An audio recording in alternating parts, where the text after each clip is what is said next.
1.94 divided by 0.024. That actually gives you $80. Again, taking these seriously, you should buy Coke, right? But in many cases, I use these analyses to compare companies. What's a company that is like Coke but not Coke? Pepsi, which has a ticker of PEP. Okay, and let's find out the dividend for Pepsi.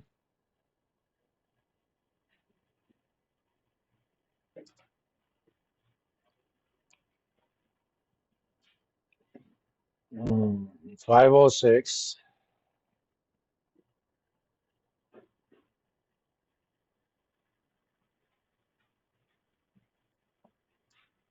Current price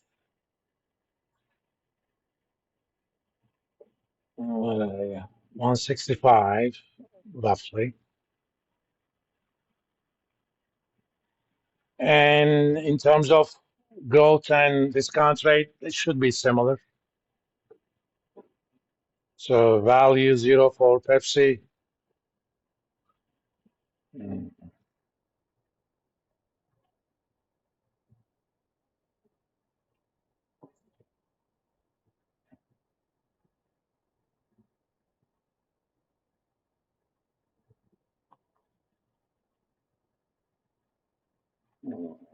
It's 210.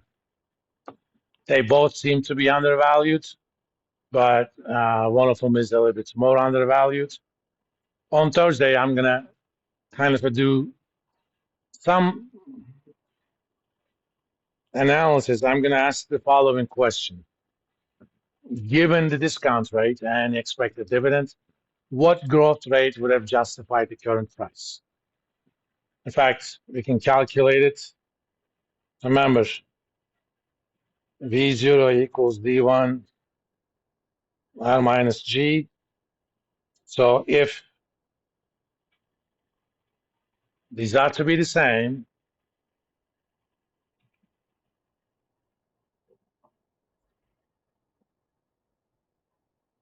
which means R minus G is D1 over P0. And this has a special name. It's called the dividend yield.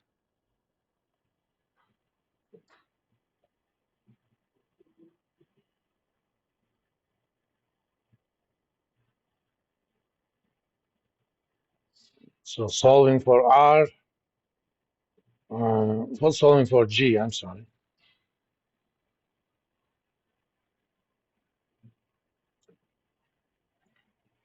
So if you know your discount rate and dividend yield, and financial websites actually give you the dividend yields, okay?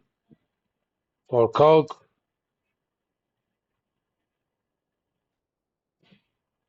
dividend yield is, I'm going to have the Pepsi quickly anyway.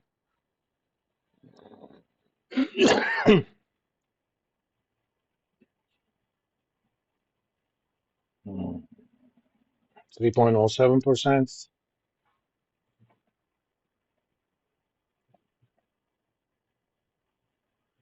And let's find out what it was for Coke. Long window.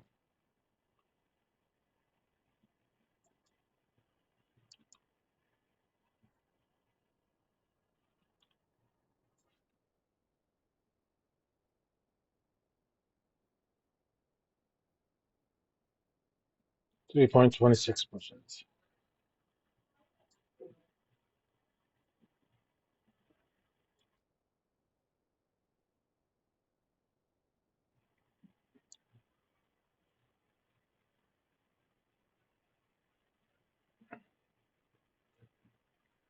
So assuming same R,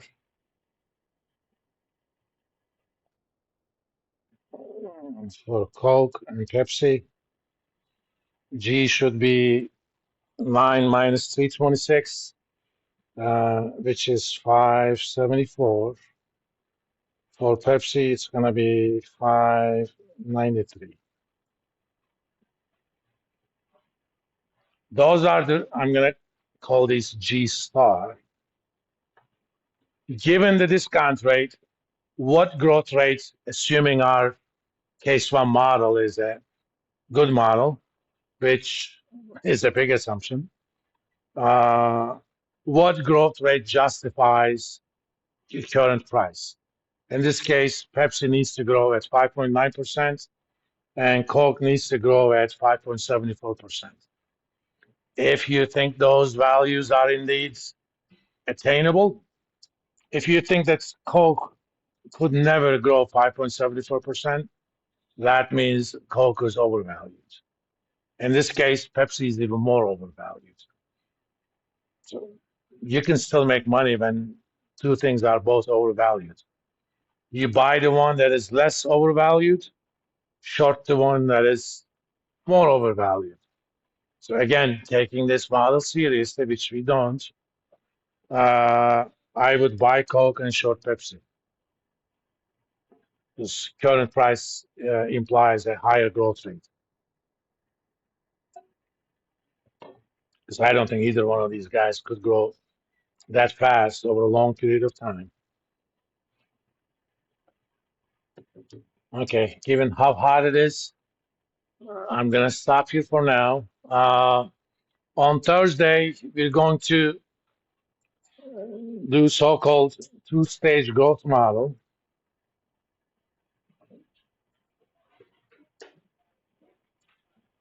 Because sometimes companies grow at a very fast rate in the beginning, and that growth rate is actually higher than the discount rate, but later they come down to earth.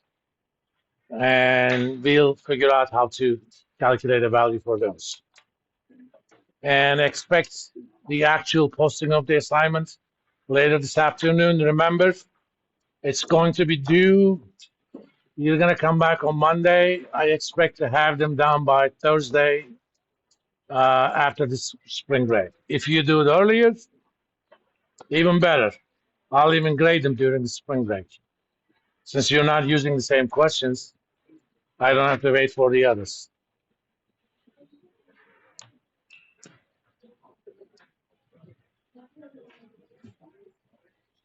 Just make sure do at least one attempt of chapter 6 quiz, because if you don't, when I reopen them, you have forfeited the right to redo it.